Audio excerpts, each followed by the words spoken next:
第1121章玩火。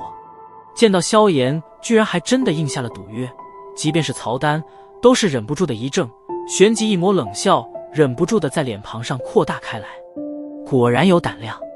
不知道是讥讽还是赞叹的笑了一声，曹丹偏过头，对着那名灰衣老者躬声道：“苦供奉，这事便交给我来吧。”闻言，灰衣老者面上不动声色的点了点头，但其心头也是略微松了一口气。小医仙那清冷的目光，总是令得他有点毛骨悚然的感觉。恶男毒体的名头，他不是没听说过，但实力达到斗尊阶别的恶男毒体，倒真是他这些年第一次见到。